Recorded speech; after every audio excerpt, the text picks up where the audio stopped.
본 방송에서 제공하는 투자 정보는 투자 판단에 대한 조언입니다. 방송에서 제공하는 주식의 가치, 가격 상승 및 가격 하락에 대해서는 방송사에서 보장하지 않습니다.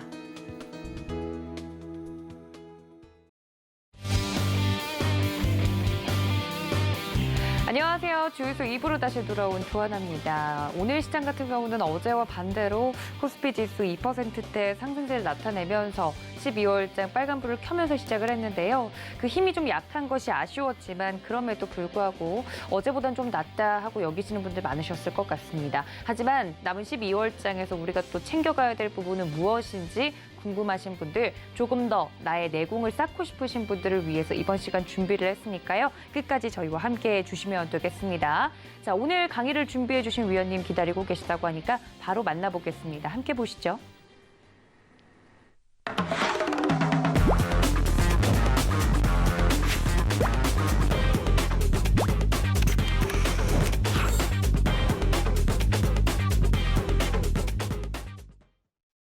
네, 오늘 강의를 맡아주신 정재훈 수석위원님 모셨습니다. 위원님 어서 오세요. 네, 저희 정수석 위원님과 함께 이야기 나누고 싶다 하시는 분들을 위해서 노란톡 열어두고 있습니다. 문자 샵 0082번으로 정재훈 적어서 보내주시거나 QR코드 통해서 입장해 주시면 되는데요. 아니 시작도 전부터 이렇게 산만하게 시작을 하시면 어떡합니까 우리 수석 위원님. 죄송합니다. 아니요, 뭐 사과를 드리려고 한 건 아닌데 생방송인 게 갑자기 확 느낌이 왔네요. 자, 오늘 시장 이야기부터 좀 나눠볼까 합니다. 우리 위원님은 오늘 장 어떻게 보셨는지 궁금하네요. 어제에 비해 그래도 반등이 나와줘서 다행이죠? 예, 일단 오늘 뭐 급반등이 좀 나와주는 그런 모습이었는데요. 아쉬운 부분들은 거래량 자체가 이렇게 크게 증가하지 않았다라는 거, 그게 조금 아쉬운 그런 상황인 것 같고요. 여기서 이제 오늘 반등이 나왔다고 해서 추세가 좀 돌아서는 뭐 그런 모습들은 좀 아닌 것 같아요. 오늘 전반적인 종목군들, 지수 관련주들이 좀 급등이 나와주는 그런 모습들을 좀 보이면서 상승으로 좀 마무리가 됐고, 최근에 강했던 그런 종목군들, 섹터들 같은 경우는 좀 조정을 받는 그런 모습들은 좀 보였는데요. 반등은 조금 더 나올 부분들은 있지만, 일단 시황관이라고 해야 될까요? 그 부분들은 좀, 바뀔 수도 좀 있다라는 거. 그 부분들을 좀 말씀을 드리고 싶고요. 그리고 자세한 부분들은 조금 이따 좀 말씀을 좀 드리도록 하겠고, 시장에 좀 반등은 더 나올 거예요. 더 나올 거기 때문에 만약에 현금을 좀 만들고 싶다라고 하게 되면 어제처럼 막 급락이 나왔을 때 매도하지 마시고, 오늘처럼 반등이 나오는 그 흐름들이 좀 나왔을 때 현금을 좀 일부 만들어 놓는 그런 전략이 좀 좋지 않을까라고 좀 보여지고, 나는 길게 투자한다. 그런 분들 같은 경우는 단기적으로 급반등이라든가 이런 부분들은 좀 힘들 것 같아요. 뭐 종목이나 섹터 쪽 같은 경우 뭐 이슈라든가 그런 부분들 때문에 좀 달라질 수도 있겠지만, 추세 전환을 해서 대세 상승으로 가는 그런 모습들은 좀 힘들지 않을까 싶어요. 그렇기 때문에 좀 여유 있게 투자하시는 분들 중에서 대응하기가 좀 귀찮다 하시는 분들은 뭐 내년 상반기 넘어서까지 좀 버틴다, 그런 마음가짐이 좀 필요하지 않을까라고 좀 싶고, 나는 힘들다, 이 지금 상황 자체가 힘들다라고 하신다라면 반등이 좀 나오는 구간에서 현금을 좀 일부 만들어 놓는 뭐 그런 전략이 좀 제일 좋지 않을까라고 좀 보여지고요. 반등 좀 더 나올 거예요. 아마 3,000포인트 다시 안착 시도가 좀 나오지 않을까? 뭐 그렇게 좀 예상을 하고 있는 그런 상황들이니까 반등 타이밍을 조금 더 노려보는 뭐 그런 전략이 좀 좋지 않을까 싶습니다. 네, 그래도 시장에 대해서 긍정적인 뷰를 좀 이야기를 해드렸습니다. 어제는 정말 시장이 파랗게 질렸다 못해 많은 분들이 힘드셨을 것 같은데 오늘은 반등이 나와주어서 그나마 좀 다행이다라는 생각이 드는데요. 오늘 시장에 대해서 한마디를 좀 들어봤다면 오늘 준비해 주신 강의 내용이 있다고 해서 그 내용도 바로 만나보도록 하겠습니다. 위원님 바로 이야기 들어볼까요? 예, 오늘 뭐 강의라고 할 것보다는 시장에 있어서의 좀 대응을 해야 될 뭐 그럴 부분들이라든가 혹은 시장에 대한 상황이라든가 이런 부분들을 좀 말씀을 좀 드려야 될 것 같아요. 우선 시장이 오늘 좀 급하게 반등이 나왔습니다. 그죠? 반등이 나왔던 부분들을 보게 되면 과도한 지수 하락이 좀 있었어요. 과도한 하락이 있었었고 오늘 만약에 좀 추가적으로 밀리는 그런 모습들을 좀 보였다라면 시장 자체는 낙폭 과대로 밀려 내려올 수 있는 그런 사항들이었었어요. 근데 이제 낙폭 과대로 좀 밀리지 않았던 그런 사항들이었었고 거기에다가 이제 추가적인 상승이 좀 나와줬었는데 좀 차트를 좀 보게 되면 지수가 3,000포인트를 하회해주고 거의 3,000포인트를 좀 저항이었었어요. 그죠? 그리고 난 이후에 저점을 깨는 그런 모습들이 좀 나왔었는데 여기서 낙폭과대로 진입을 한다거나 하는 부분들은 지표를 좀 보면서 확인을 해보자고 그랬었잖아요. 그죠? RSI 지표를 좀 보자라고 말씀을 좀 드렸을 거예요. 근데 이제 어제 기준으로만 보게 되면 RSI가 낙폭 과대로 좀 진입을 해 나가는 그런 사이였단 말이죠. 그 부분들이기 때문에 만약에 오늘 추가적으로 좀 밀렸다라면 낙폭 과대로 좀 진입을 할 수 있는 그런 사항들이었단 말이에요. 근데 이제 오늘 급반등이 좀 나와주는 그런 모습들을 좀 보였었는데 여기서 좀 보게 되면 이제 고민을 해볼 필요성은 좀 있을 것 같아요.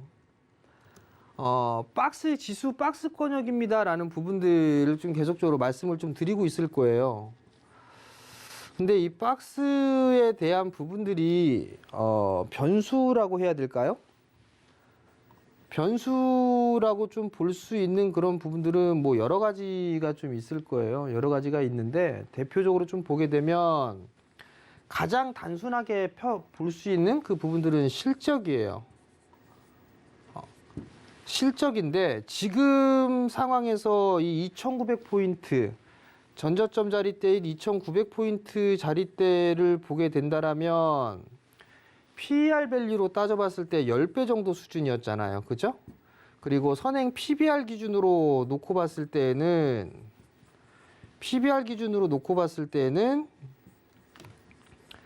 한 배 정도 수준이었단 말이에요. 근데 어제 깨고 내려가는 그런 모습들을 좀 보이면서 한 배 이하권역으로 좀 떨어졌어요. 보통 평균적으로 이 지수에 대한 바닥이라든가 이런 부분들을 가늠할 때는 PER 지표보다는 PBR 자산가치 쪽에 있어서의 지표를 좀 보거든요. 근데 이게 0.9배 정도 수준대까지 빠졌었단 말이에요. 근데 여기서 이제 고민을 해봐야 될 부분들은 계속 박스권역으로 좀 지속이 될 겁니다라고 좀 말씀을 드렸던 건 실적에 있어서의 감익이었단 말이에요. 실적에 있어서 감익이 좀 되고 있다라는 거, EPS 조정치가 하향 조정되고 있다라는 거잖아요. EPS 조정치가 하향 조정되고 있다라는 얘기는 실적이 올해보다 좀 주춤할 수 있을 거다라는 예상이잖아요. 근데 그 예상치가 계속 떨어지고 있다라는 거, 그 부분들이 시장에 있어서는 부담 요인으로 좀 볼 수가 있는 거고, 여기에서 이제 또 한 가지 봐야 될 부분들은 변이가 좀 발생을 했죠. 오미크론. 이 얘기가 좀 나오면서 유럽이라든가 일본이라든가 폐쇄를 또 했습니다. 국경 폐쇄. 그러면 만약에 이 과정을 좀 지켜보게 되면 결과가 나올 때까지 약 2주 정도가 소요가 좀 된다고 해요. 근데 최근 들어서 뭐 공신력 있는 그런 기사라든가 이런 부분들은 아니지만 오늘 유럽의 질병관리청에서 증상이라든가 이런 부분들은 크게 위중하거나 그런 부분들은 없다라고 좀 얘기를 했어요. 무증상이라거나 그냥 가벼운 증상으로 마무리가 좀 될 것이다라는 그런 얘기들도 있었고, 또 하나는 이 오미크론이 얘기가 나오면서 변이가 생기면서 긍정적인 소식이라든가 이런 부분들을 보게 되면 코로나 종식이 될 거다 이런 얘기들도 있는 상황이에요. 그러다 보니까 변동성이 좀 생기는 그런 부분들에서 만약에 폐쇄까지 하게 된다라면 경기에 대한 회복 속도는 오히려 좀 더 떨어지지 않겠느냐라는 우려감도 지금 시장에서 작용을 하고 있는 것 같습니다. 그러다 보니까 시장에서는 매도세가 강하게 좀 나왔던 그런 부분들이고, 또 하나는 사주는 사람이 없어요. 사주는 사람이 없다 보니까 주가가 지수에 대한 변동폭이 좀 커지는 그런 모습들을 좀 보였단 말이에요. 근데 일단 어찌됐든 간에 오늘 급반등이 나와줬던 이 부분들은 많이 빠져 있기 때문에 그래요. 즉 PBR 1배 이하권역까지도 이탈하는 그런 모습들을 좀 보였으니까 기술적인 반등이 나온 거다라고 좀 보시면 좋을 것 같아요. 아마 이 프로그램을 진행하면서 만약에 저점 자리대를 깨고 내려가는 그런 모습들을 좀 보이게 된다라면 매도 대응을 하는 게 아니라 매수로 접근하는 게 좋다라는 말씀을 좀 드렸을 거예요. 그리고 또 하나는 현금이 있다라고 하게 된다라면 매수고, 주식을 보유하고 있다라면 그냥 보유를 해 나가는 게 좀 더 좋아요. 근데 여기에서 이제 한 가지 좀 바뀌는 그런 부분들이 생길 것 같아요. 낙폭과대로 빠졌고 기술적인 반등의 흐름들이 좀 나왔어요. 그러면서 지수에 있어서의 반등이 나와줬지만 저점 자리대를 훼손하는 그런 모습들이 좀 나왔어요. 저점 자리대를 훼손이 됐던 그런 상황들이기 때문에 여기에서 V자로 반등이 나오기에는 힘들어 보입니다. 그러면 박스 하단 자리대가 2,900이 아닌 추가적으로 더 눌릴 수 있는 자리대를 고민해 볼 필요성이 있어 보여요. 그 이제 시점이 이익에 대한 감익치가 계속적으로 좀 나오는 시기? 그러면 내년도 이게 4분기 실적 발표가 나올 때쯤, 그러면 그게 내년도 1월 달이 좀 되겠네요. 1월 중순? 뭐 이 정도 좀 될 것 같네요. 그럼 그 자리대에 22년도에 대한 전망이 나오거나 그런 부분들이 있을 때 감익에 대한 속도, 이 폭 자체가 얼마만큼 이루어지느냐, 여기에 따라서 지수는 한 번쯤은 출렁거리지 않을까 싶어요. 그냥 이 말씀을 좀 드린다는 것 자체가 불안감을 좀 키울 수도 있는 그런 사항들인데, 불안감을 드리자는 그 부분들이 아니라 월봉을 보세요. 월봉 차트를 보게 되면 이 서브프라임 시기에 음봉의 개수가 6개월 떨어졌어요. 그리고 난 이 서브프라임 이후로 5개월 연속적으로 떨어진, 이 음봉으로 떨어진 적은 없습니다. 길어야 4개월이라는 얘기거든요. 길어야. 근데 요번에는 5개월 연속적으로 빠졌단 말이에요.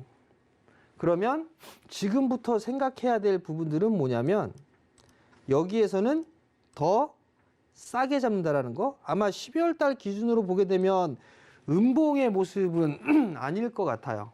그냥 이게 도지형의 모습을 좀 보인다든가 양봉의 모습을 보이면서 기술적인 반등 타이밍이 나오지 않을까? 뭐 그런 부분들을 좀 생각을 하고 있는 상황이고, 12월 달 전망 자체를. 그리고 난 이후에 내년도에 이제 어닝 시즌이 넘어갔을 때 실적에 대한 전망치라든가 이런 부분들이 계속 나오게 될 거예요. 4분기 실적이 어떻다 뭐 했다 얘기가 날 거고. 그러면 4분기 실적이 과연 예상치만큼 좋을까?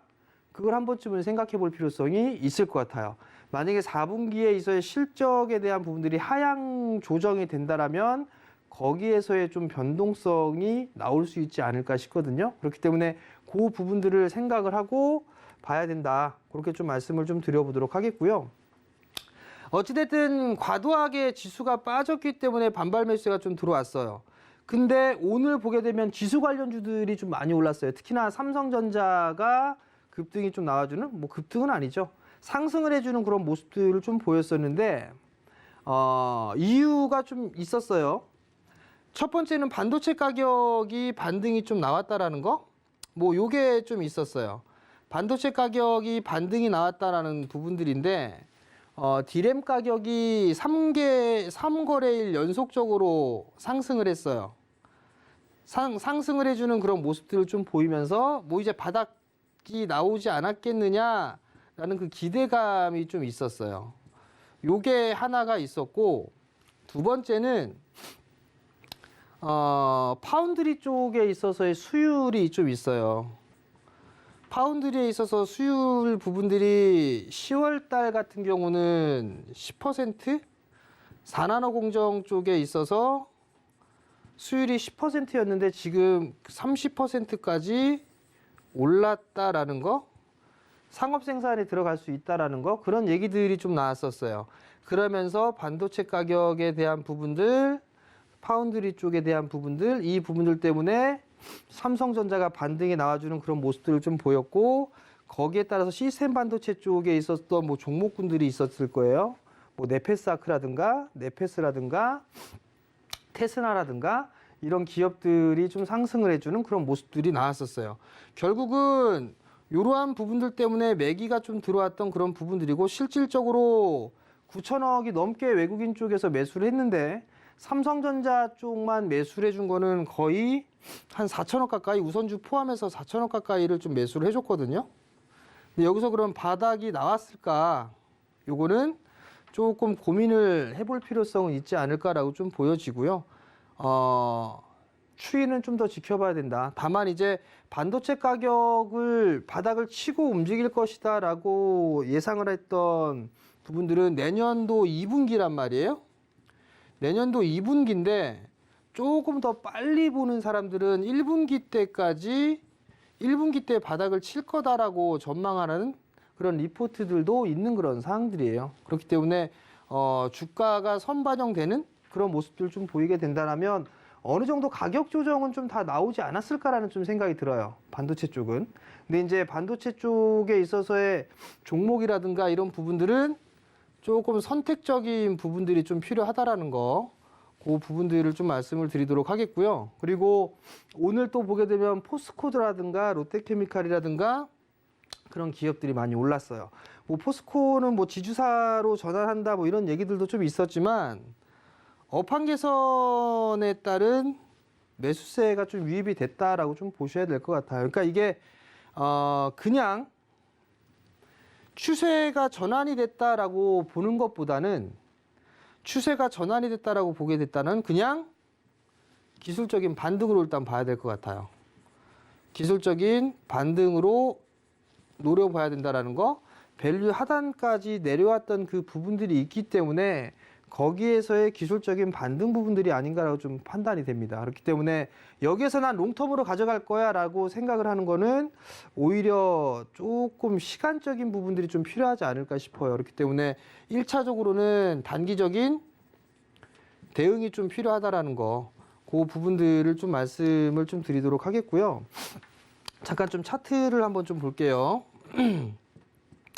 차트를 좀 보게 되면 우선 삼성전자를 좀 볼게요. 삼성전자를 좀 보게 되면 월봉 기준으로는 20개월 선을 지지를 해주고 있는 그런 모습들을 보여주고 있죠. 그러면 이 친구 같은 경우는 그냥 여기서 박스, 당분간 이렇게 박스를 치고 갈 것 같아요. 그럼 68,000원을 저점으로 해서 뭐 78,000원? 이 자리대가 저항 라인대니까 조금 더 보기엔 8만원? 그러니까 7만원 이하에서 뭐 7만원 이하, 68,000원, 8만원?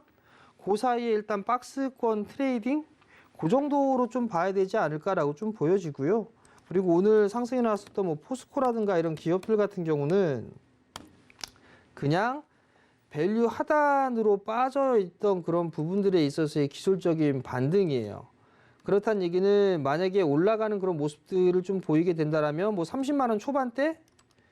이 정도 때 30만원 위로 올라가게 된다라면 한번 끊어주는 전략이 좀 필요하지 않을까 싶어요. 아직까지는 여기에서 좀 매물 소화 과정을 좀 거쳐야 되는 그런 사항들이 아닌가라고 좀 보여지거든요. 그렇기 때문에 이 구간에서는 일단 좀 현금을 좀 만들어 놓는 거, 트레이딩 관점으로 좀 보는 전략이 좀 좋지 않나라고 보여지고요. 뭐 롯데케미칼이나 이런 부분들도 마찬가지로 그냥 기술적인 반등이에요. 그냥 기술적인 반등의 추세대로 좀 보게 된다라면 이렇게 빠지고 있는 그런 상황들이니까, 추세 하단에서의 기술적인 반등이니까 마찬가지로 61선을 넘어서는 그런 모습들이 좀 나오게 된다라면 일부는 현금화를 좀 만들어 놓는 뭐 그런 전략이 좀 필요하지 않을까 싶어요. 그리고 내일부터는 아마 오늘처럼 또 움직이는 그런 모습들은 나오지는 않을 거예요. 대형주들이 다 움직여주는 그런 모습들은 아니기 때문에 종목마다 이제 순환매가 좀 나와주는 그런 모습들을 좀 보일 거다. 그렇게 좀 보시면 좋을 것 같고, 지금 아직까지는 추세에 대한 전환을 노리기에는 조금 이르다. 그 부분들을 좀 말씀을 드리고 싶습니다. 그러면 요거를 좀 말씀을 드리고 싶어요. 무슨 얘기냐면, 자, 지금 내가 가지고 있는, 그러니까 주식에 대한 비중이 많은 투자자분들을 꼭 들으셔야 될 것 같은데, 상승을 하고 있는 종목군들의 특징을 한번 보세요. 지금 현재 상승을 하고 있는 특징을 좀 보게 된다라면, 우선적으로 좀 볼 수 있는 건 2차 전지겠죠? 2차 전지가 있고, 일부 IT 쪽 섹터를 보게 되면 뭐 심텍이라든가 뭐 이런 기판 관련주들이 있죠. 기판 관련주들. 그리고 또 보게 된다라면 게임주들, 이런 종목군들이 있을 거예요. 이 종목군들의 특징을 보면 숫자예요. 그러니까 실적이 나오는 기업이란 얘기예요. 자, 제가 이 말씀을 왜 드리냐면, 나중에 지금 막 올라가 있는 종목군들에 있어서 크게 후회를 할 수도 있기 때문에 미리 말씀을 좀 드리는 거예요. 보통 주가가 지수가 밀리는 흐름들이 나오고 내 종목이 같이 밀려버리게 되면 불안해요. 불안하기 때문에 더 빠질 것 같고, 저점을 깨게 되면 어디가 저점인지도 모르겠고, 시장은 패닉 상태로 몰라 보니까 내가 가지고 있는 주식을 매도를 해버리는 우를 범하는 케이스들이 있어요. 그 부분들을 매도를 하고 나서 많이 올라가 있는, 뭐 이게 더 성장할 거다라고 하더라라는 그런 종목군들을 추격 매수하시는 분들이 분명히 계실 거예요. 근데 그걸 하기 전에 내가 가지고 있는 그 종목이 실적이 나오는지 나오지 않는지를 먼저 보세요. 내 주가가 많이 빠져 있는 상태인데 이게 실적이 나오는 주식인지 아닌지를 먼저 체크를 하셔야 돼요. 그리고 나서 나 이거 아니다라고 하게 되면 그건 과감하게 교체를 해버려도 돼요. 근데 실적이 나오고 있는데 아무런 이슈도 없고 모멘텀도 없고 그냥 잠잠해요. 그렇다는 얘기는 소외가 되었다라는 얘기예요. 소외가 되었기 때문에 관심이 없는 거예요. 자, 단적인 예를 한번 들어볼게요. 최근 들어서 5G가 움직이고 있습니다. 언제 5G 얘기 있었나요? 쭉 빠지고 난 이후에 얘기조차 없었어요. 그죠? 근데 여기에서 올라가는 이유를 보아하니 메타버스라든가 이런 부분들, NFT라든가 하는 부분들에 있어서는 필수다. 이렇게 뉴스를 붙였어요. 그러면서 5G 종목군들이 반등이 나오고 있어요. 그죠? 그러면 차트를 한번 보자고요. 자, 예를 들어서 차트를 보게 되면 여기서 한번 보자고요. HFR이 대장입니다. HFR이 대장으로 좀 치고 나가고 있죠? 근데 얘가 그냥 치고 나갔을까?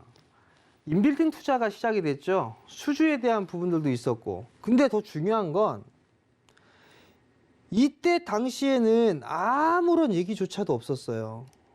이 당시에는 아무런 얘기가 없었어요. 없다가 갑작스럽게 급등이 나와주는 그런 모습들을 보이면서 움직였어요. 그죠? 그럼 얘네가 왜 움직였을까?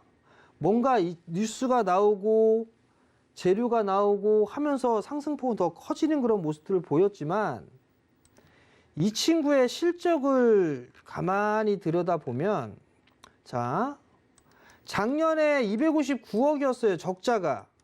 근데 어찌됐든 올해 143억의 흑자를 기록할 것으로 전망을 하고 있어요. 내년도에 474억이에요. 성장에 대한 폭이 크죠. 그죠? 성장에 대한 폭이 크기 때문에 이슈를 붙인 거예요. 이슈를 붙이면서 매기가 들어와 주는 그런 모습들이었단 말이에요. 그러면 지금 이렇게 올라갔으니까 이걸 얘기를 하는 게 아니라 만약에 내가 지금 이런 상황이 있어요. 종목이 빠졌어요. 이렇게 빠져 있는데 내가 가지고 있는 주식이 이렇게 빠졌어요. 주식이. 근데 도대체 뉴스라든가 이슈라든가 이런 건 없어. 5G 막 얘기 나다가 5G 쏙 들어가고 6G 얘기가 나와요. 그럼 5G 끝났나? 다들 그렇게 생각을 하고 있을 거란 말이에요. 근데 막상 딱 보니까 숫자가 내년도에 찍혀요. 더 좋아. 그런 종목은 버티시란 얘기예요. 비단 HFR뿐만이 아닙니다. 서진 시스템도 마찬가지예요. 다른 쪽 애들 5G 쪽은 다 죽었는데 얘는 오히려 최고 실적이에요. 올해가 최고 실적이고 내년도에 성장폭은 더 커요. 근데 마찬가지로 주가는 빠지고 있었단 말이에요. 그러니까 이런 종목군들은 버텨야 된다라는 얘기예요. 반대로 KMW처럼 5G 대장이었잖아요. 그죠? 5G의 대장이었어요. 이 친구는. 그러면 얘는 보니까 2019년도에 1,300억의 영업이익을 기록하고 난 이후에 내년도에 회복 속도는 200억밖에 안 돼요. 얘는 못 올라가요. 얘는 그냥 기술적인 반등이 나와서 뭐 5만 원 이 자리대 이 자리대 올라가게 되면 얘는 많이 올라간 거예요. 그러면 내가 만약 KMW를 갖고 있다라면 같은 섹터이긴 하지만 KMW보다는 서진 시스템이나 이런 것들이 좀 낫겠구나. 그걸 좀 생각해 볼 필요성이 있겠죠. 두 번째, HFR 같은 경우는 인빌딩 쪽에 있어서의 투자란 말이에요. 인빌딩 그 빌딩에 기지국을 설치한다는 얘기예요. 인빌딩 쪽에 빌딩 안에 장비를 이제 장착을 한다는 얘기예요.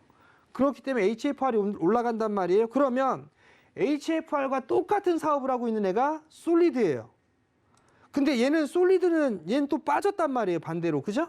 그러면 얘 실적을 보게 되면 얘도 내년도에 턴어라운드가 된단 말이에요. 그러면 HFR도 인빌딩 쪽 하고 있고 솔리드도 인빌딩 쪽 하고 있으니 정부에서 나라에서 이제 설비 투자 혹은 통신사에서 설비 투자를 진행하게 되면 솔리드도 수혜를 받을 수가 있겠구나. 그러면 얘는 내가 만약에 물려 있는 상태라면 이 친구는 가지고 있는 거예요. 좀 버텨보는 거예요. 시간이 지나도. 그 관점으로 보는 게 제일 좋다라는 얘기예요. 참고로 IT 섹터들 말씀을 드렸을 때 BH라든가 이런 부분들을 좀 말씀을 많이 드렸을 거예요. 박스 권역입니다 라는 부분들을 좀 말씀을 드리고 나서 빠지면 좀 사세요라고 말씀을 좀 드렸었는데 급락이 나왔어요. 그냥 가지고 참는 거예요. 버티는 거. 왜? 비록 시간이 좀 소요가 됩니다. 시간이 좀 소요가 돼요. 많이 소요가 됐어요. 그죠? 버틸 수 있는 거는 하나예요. 숫자. 600억대 영업이익이 내년도엔 최고 실적이에요. 그러면 왜 이렇게 나올까? 이걸 고민해 볼 필요성은 있을 겁니다. 그죠? BH가 PCB 쪽을 공급을 하고 있고 애플 쪽과 삼성 쪽에 다 납품을 해요. 그리고 폴더블 쪽에 있어서 삼성 쪽에서는 강하게 드라이브를 걸 것 같아요. 그러면 BH는 당연히 수혜를 받을 수가 있을 거고 애플 쪽도 공급을 하고 있기 때문에 애플에 대한 수혜라든가 이런 부분들이 있을 거예요. 물론 쇼티지라든가 이런 부분들 때문에 더디게 움직일 수도 있어요. 지금 그 과정을 거치고 있는 거고. 그러면 이 자리대까지 올라왔는데 나는 그럼 이걸 매도를 해야 될까? 물론 정고점 권역이 있기 때문에 저항 자리대로 부딪히는 케이스들은 있겠죠. 있는데 나는 위에서 샀다. 예를 들어서 25,000원 자리대에 샀어요. 그러면 여기서 손실 보고 팔아야 되나? 아니잖아요. 이랬을 때는 좀 더 여유를 가지고 2만 원 밑으로 빠지게 되면 이 자리대까지 빠지는 그런 모습들이 나오게 되면 여기서부터 비중을 조금 더 늘려서 단가를 낮추는 전략이 필요하다라는 얘기예요. 그러니까 제가 왜 지금 이 말씀을 드리냐면 시장 계속 흔들릴 것 같아요. 그러다 보면 내가 가지고 있는 종목이 소외되고 있고 그러다 보니까 팔고 싶은 욕구가 많을 거예요. 그랬을 때 숫자를 확인을 하고 가지고 있으면 된다라는 얘기예요. 5G가 메타버스 쪽으로 엮일 거다라는 것들을 생각하신 분들은 전혀 없을 겁니다. 근데 엮였어요. 그럼 반대로 반도체나 이런 쪽 같은 경우는 메타버스라든가 이런 쪽에 엮이지 않을까요? AR, VR, 메타버스 뭐 하게 되면 AR, VR 필수가 될 건데 그 AR, VR 필수가 되는 건 디스플레이 쪽이 될 거고 그런 부분들에서 디스플레이 쪽은 또 테마가 안 탈까요? 여러 가지 부분들이 있어요. 그러니까 결국은 귀에 걸면 귀걸이고 코에 걸면 코걸이에요. 그러다 보니까 그러한 부분들 테마는 만들어질 수 있다라는 거를 말씀을 좀 드리는 거예요. 두 번째는 새로운 모멘텀이에요. 지금 보게 되면 메타버스라든가 NFT 관련주들이라든가 이런 종목군들이 좀 많이 올라가고 있어요. 그죠? 이쪽에 지금 시장의 포커스가 좀 맞춰져 있고 여기에다가 뭐 2차 전지 요거까지 좀 포함이 될 수가 있겠죠. 이걸 사라는 게 아니고 지금 쇼티지 얘기가 나오고 오미크론 얘기가 나오면서 다시 또 폐쇄 얘기가 나오고 어떻게 될지 모르겠어요. 불확실한 부분들이죠. 증시에서 가장 싫은 건 불확실함이라고 말씀을 드렸을 거예요. 그 부분들 때문에 차별화된 모습들을 좀 보이는 거예요. 나중에 저는 이들 종목군들 중에서 분명히 급락이 나올 수가 있을 거예요. 다시 한번 말씀을 드리는데 얘네들이 아마 5G 꼬라지 날 경우가 분명히 있을 겁니다. 반드시. 그렇기 때문에 대응 못 하시는 분들은 아예 쳐다보지 마시고 너무 많이 올랐으니까 더 가도 쳐다보지 마시고 2차 전지는 아직까지는 가능성이 있어 보여요. 이 친구는 뭐 크게 막 급락이 나거나 그럴 것 같지는 않아요. 근데 제가 왜 새로운 모멘텀이라고 좀 말씀을 드렸냐면 다시 이것도 차트를 좀 볼게요. 지금 보게 되면 메타버스 쪽이나 NFT 쪽에서의 대장으로 좀 볼 수가 있는 부분들이 네오위즈 저쪽이죠. 위메이드잖아요. 그죠? 위메이드 쪽에 있어서의 흐름들을 좀 보게 되면 이렇게 많이 올랐어요. 무상증자를 하고서도 저렇게 올랐어요. 그죠? 자, 이렇게 된 시점을 놓고 봤을 때 NFT로 엮일 거다, 뭐 할 거다 이런 얘기는 전혀 없었어요. 그죠? 근데 갑작스럽게 흐름들이 나오기 시작을 했어요. 왜 움직일까? 그때 이제 테마가 형성이 되고 게임에 접목을 할 거고 이런저런 얘기를 하면서 위메이드가 가장 큰 수혜가 될 거고 이런 얘기가 있었어요. 그죠? 근데 막상 실적을 까보니까 올해 적자를 기록했던 몇 년 동안 3년 동안 적자를 기록했던 회사가 올해 1,300억대의 턴어라운드를 기록을 해요. 그죠? 연간으로 보게 된 내년도에 3천억까지 컨센이 잡혀 있어요. 그러다 보니까 테마를 만들어서 끌어 당긴 거예요. 이런 식으로. 실적이 나오는데 뭔가 이슈와 이벤트를 만드는 거예요. 시장에서 만들어서 이런 식으로 끌어 당기는 거예요. 여러분들이 갖고 있는 종목이 이렇게 되지 말란 법이 없습니다. 그렇기 때문에 그러한 부분도 좀 말씀을 드리는 거고, 뭐 메타버스나 뭐 얘기 나오니까 지금 엔터 쪽이나 컨텐츠 쪽이라든가 이런 기업들도 흐름들이 다 계속 나오고 있을 거예요. SM이라든가 이런 기업들 같은 경우는 요즘 좀 조용하죠? 그죠? 박스 치고 있으니까 이제 이런 얘기들 안 하잖아요. 뭐 엔터주들 봐야 되고 뭐하고 하이브 뭐 이런 거 봐야 되고 이런 얘기 안 하잖아요. 이제 빠지고 있으니까.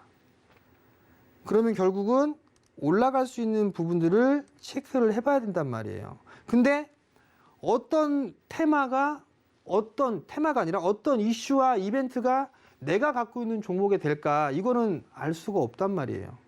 그렇기 때문에 새로운 이슈와 이벤트가 있는 것들을 보는 게 더 좋다라는 거. 근데 만약에 지금 NFT와 메타버스와 이런 부분들이 있어요. 그러면 거기에서 못 올라가 있는 그런 종목군들 있거든요. 그런 종목군들을 볼 수도 있는 거예요. 대표적으로 보게 되면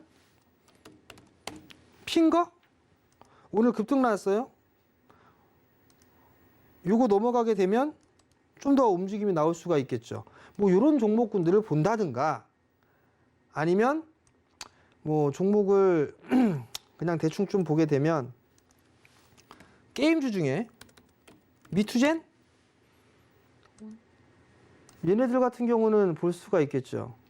자, 보자고요. 실적이 나와요. 117억, 109억, 91억. 그러면 317억. 얼추 뭐 작년보다 조금 부족할 수도 있을 것 같네요. 근데 여기서 보게 되면 뉴스를 한번 쭉 봐볼까요? 뉴스를 쭉 보게 되면 여기서 보게 되면 뭐 누적 회원수가 1억 명이 되네 뭐하네 얘기가 나왔고, 그리고 쭉 보게 되면 웹툰, 웹소설 뭐 어떤 회사를 좀 인수를 했고 이런 얘기가 나오면서 소셜 카지노, 메타버스 관련주 뭐 이렇게 얘기 나왔단 말이에요. 이런 식으로. 그죠? 그러면 얘도 메타버스로 엮으면 엮을 수가 있겠네요. 그냥 제가 말씀은 그냥 뇌피셜이에요. 게임주들 다 올라갔는데 얘는 못 올라갔단 말이에요. 그리고 실적이 적자가 아니란 말이에요. 그러면 메타버스 순환매 나오나? 많이 올라갔으면 그거 애들 좀 쉬게끔 만들고 못 올라가 있는 애들 움직임이 나올 수가 있잖아요. 그러면 얘네 이런 애들 같은 경우 올라갈 수 있겠구나. 그렇게 생각을 할 수도 있겠죠. 업종 내에서 순환매가 나온다든가, 아니면 새로운 테마를 만든다든가, 그런 부분들을 시장에서는 형성을 하게 될 거란 얘기예요. 그렇기 때문에 내가 가지고 있는 주식을 계속 보는 게 좋다라는 거, 그 부분도 말씀을 드리고 싶고, 심택이라든가 이런 부분들이 못 올라갔다가 다시 치고 나갔던 부분들이 바로 숫자란 말이에요. DDR5 기판 쪽이 있었죠? 네페사크 괜찮다라는 분들 말씀을 드렸던 게 오늘 13% 올라갔어요. 비메모리 쪽에서 파운드리에 있어 수율 향상됐다라는 그런 얘기들이 좀 있었어요. 그리고 피포 공장 다시 또 뭐 사전 기초공사 들어가네 뭐하네 얘기가 있어요. 아직 P3 되지도 않았는데 완공이 내년 하반기입니다. 그러면 내년 하반기면 내년 1분기 장비 제작 기간 이런 부분을 하고 장비 입고 인프라기 끝나가면 장비 들어가겠죠. 그럼 그 전에 해야 될 부분들을 먼저 좀 해야 되겠죠. 그건 시간적인 부분들이 있으니까, 그럼 파운드리 쪽 보게 되면 괜찮겠구나. 수율을 향상됐다고 하는구나. 그 얘기 나오니까 비메모리 쪽에 관련 장비줄 같은 경우 상승을 했단 말이에요. 테스라 같은 경우도 급등이 나왔어요. 왜 급등이 나왔을까요? 왜? 얘는 징그럽게 움직이지도 않던 기업이에요. 근데 얘가 움직였던 이유? 하나. 467억이에요, 올해. 근데 내년 전망 보니까 740억이에요. 밸류, PER 밸류 12배밖에 안 돼요. 내년도에 성장을 하고 있는데 내 주식은 안 가고 있단 말이에요. 오히려 더 빠지고 있단 말이에요. 이런 것들은 보유하시란 얘기예요. 이런 것들은. 빠지면 오히려 좀 더 단가를 낮춰볼까? 그 생각을 하시는 게 훨씬 더 낫다는 얘기예요. 무조건 손절하려고 하지 마시고, 손절이 안 되니까 지금까지 버텼겠지만 그게 아니라면 지금은 그냥 여전히 보유하고 있는 게 더 좋다라는 거. 자, 지금 올라가고 있는 거, 많이 올라가 있는 것들을 볼래? 아니면 올라갈 수 있는 걸 볼래? 라고 한다라면 의견이 분분하실 거예요. 나는 차별하기 때문에 가는 놈들 할 거야. 하시는 분들이 있고, 공격적인 성향이 있으신 분들이 있고, 나는 안전하게 올라갈 수 있는 것들을 할 거야. 후자 쪽에 계신 분들이라면 내년도에 실적 성장이 폭이 큰 종목군들, 그런 종목군들을 좀 보는 게 더 좋지 않겠나라는 점을 좀 말씀을 드리도록 하겠고요. 테마는 계속 돌 거예요. NFT 쪽에 있어서 메타버스 쪽에 있어서 나왔죠. 업종 내 대표적으로 보게 된 게임 쪽에서 NFT 관련해 갖고 급등이 나왔단 말이에요. 그럼 게임주 내에서도 업종 내에서 순환매를 좀 얘기가 나올 수가 있을 거예요. 그리고 테마의 형성이 되는 그런 과정들을 좀 보게 되면 여기에서 이제 또 메타버스 쪽이라든가 얘기 나올 수 있고 NFT 쪽 나올 수가 있겠죠. 그리고 또 하나는 이제 여기에서 지금 또 조용하고 있는 것들이 있잖아요. 뭐 원자력이라든가 원전 관련해서 혹은 그린 뉴딜 쪽에서 지금 얘기 하나도 안 나오잖아요. 풍력, 태양광 이런 쪽에 있어서 지금 조용하죠. 풍력, 태양광 그리고 원자력. 요거는 제가 생각을 해봤는데요. 정치적인 부분들도 있는 것 같아요. 대선 후보들에 있어서의 공약사항이 좀 다르잖아요. 그 영향이 좀 아닌가 싶어요. 윤모 쪽 같은 경우는 원자력, 이모 쪽 같은 경우는 이쪽. 그러다 보니까 뭔가 이 결과물이 나오고 난 이후에 진행되지 않을까? 그렇게 좀 생각이 되거든요. 근데 어찌됐든 이 그린 뉴딜로 가는 부분들에 있어서는 필수적인 것 같아요. 근데 이제 원자력 쪽 많이 올라가는 상황이고, 그러면 풍력이라든가 태양광 이쪽 같은 경우도 순환매의 좀 계기가 될 수 있다라는 거, 그 부분도 좀 보시면 좋을 것 같고요. 2차 전지 쪽 같은 경우는 숫자가 원체 좀 잘 나오고 있고 올해보다 내년도에 폭이 더 크기 때문에 가격 조정 시기에 나오게 되면 그런 것들은 좀 받아봐도 될 것 같아요. 2차 전지 쪽이 지금 그만큼의 성장하는 섹터 자체가 없기 때문에 시장 자체에서는 그냥 트레이딩 관점으로 많이 빠졌을 때 받아보는 그런 전략들은 나름대로 좀 괜찮지 않을까? 그렇게 좀 말씀을 드리고 싶고요. 내년도에도 아마 지수는 박스를 그릴 것 같아요. 근데 올해처럼 내년도에도 종목장이 좀 되지 않을까 싶어요. 뭐 12월 달 어느 정도 좀 반등이 나오고 난 이후에 1월 달 뭐 연초에 대한 랠리? 뭐 랠리라기보다는 연초 효과? 그리고 대선이 이제 점점점 다가오기 때문에 정책주들, 공약주들 뭐 이런 부분들이 좀 진행이 될 것 같고, 또 하나는 이제 굵직굵직한 이벤트들이 있잖아요. 내년도 CES도 22년 1월 6일 날 개최되는 건가 할 거예요. 거기에 따른 부분들, 이벤트, 그리고 이제 대기업들에 있어서의 내년도의 투자 계획이라든가 이런 부분들이 12월 연말 정도면 다 나올 거란 말이에요. 그럼 거기에 따라서 테마라든가 이런 부분들이 형성이 좀 되지 않을까 싶어요. 그러니까 그러한 부분들을 체크를 해볼 수 있는 필요가 있다라는 거, 그 부분들을 좀 말씀을 드리도록 하겠고요. 자, 그러면 우리가 해야 될 거예요.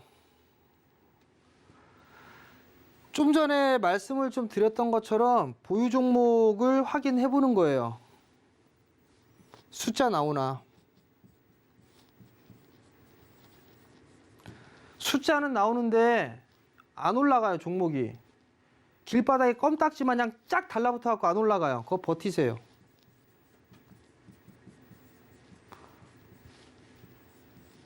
버티면 지는 올라갑니다.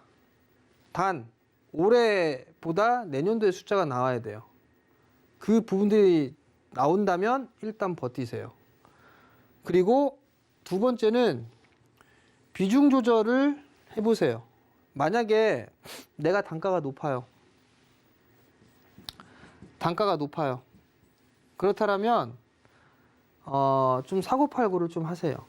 무슨 얘기냐면 내가 주식을 10,000원에 샀어요.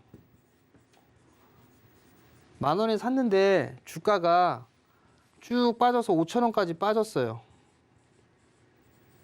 근데 여기에서 1,000주를 가지고 있어요. 10,000, 10만, 100만, 1,000만, 1,000만원어치를 샀어요. 그러면 1억이죠? 10,000, 10만, 100만, 1,000만억. 이걸 1,000만 원 정도를 샀다. 1억 정도를 샀어요. 근데 반토막이 났어요. 그러면 반등이 나오는 시기에 기술적인 흐름들을 보게 되면 1차는 11선, 2차는 21선 또는 하락폭의 절반 되돌림이라고 그랬어요. 그죠? 그 절반 되돌림이 나왔을 때 이걸 다 팔지 말고 100주를 팔고 싶으면 100주를 팔고 200주를 받고 싶으면 200주를 매도를 하세요. 근데 예를 들어 반등이 나왔어요. 여기서 7,000원까지 반등이 나왔어요. 그러면 이 주식만큼 줄이고 싶은 만큼 매도를 하세요. 매도를 하고 다시 주가가 예를 들어 6,000원까지 눌러줬어요. 그러면 이 7,000원에 매도했던 금액을 다시 여기서 매수를 하는 거예요.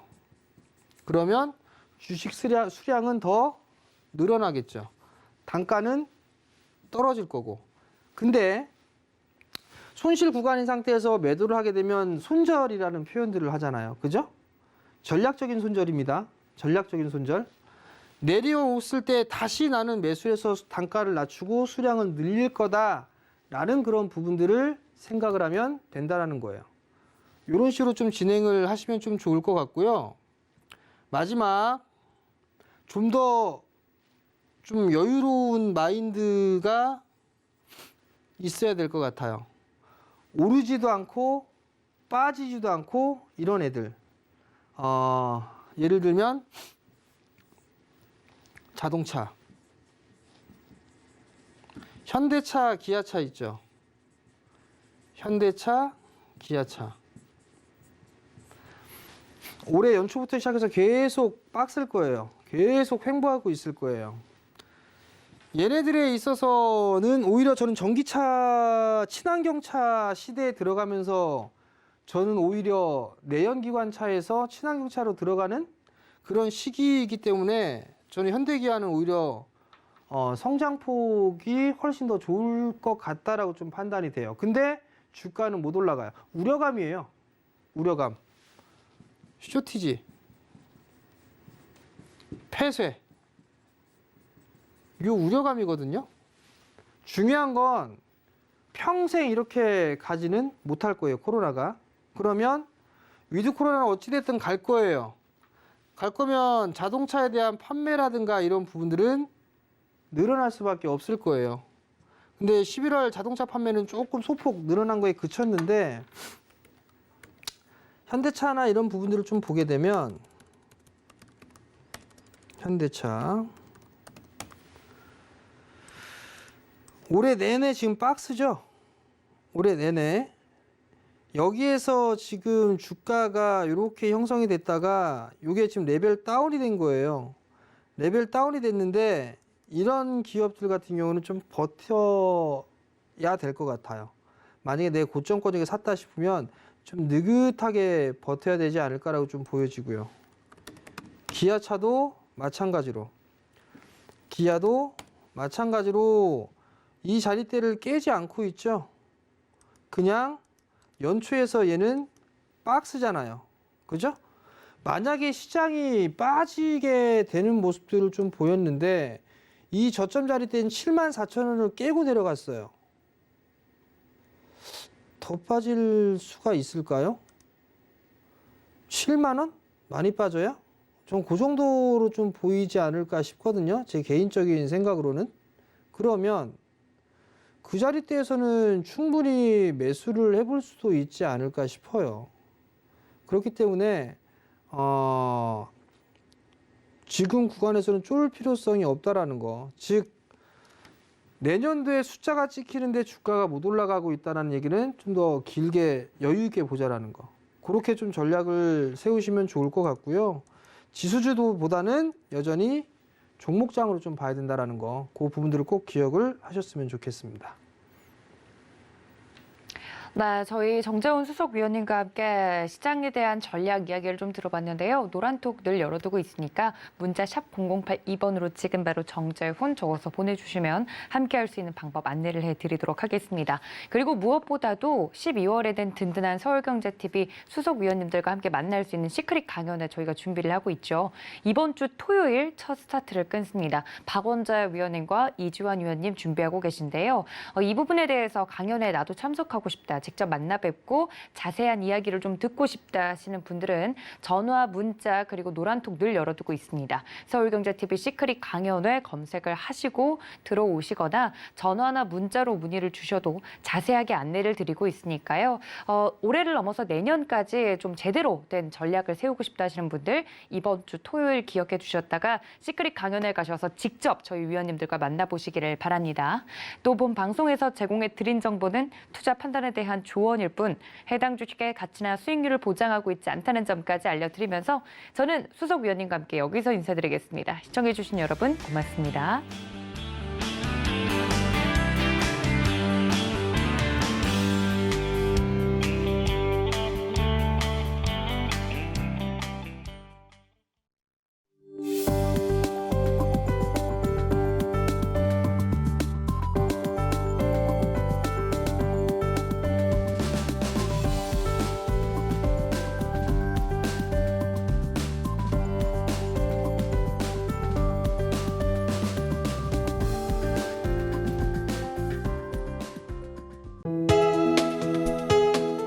본 방송에서 제공하는 투자 정보는 투자 판단에 대한 조언입니다. 방송에서 제공하는 주식의 가치, 가격 상승 및 가격 하락에 대해서는 방송사에서 보장하지 않습니다.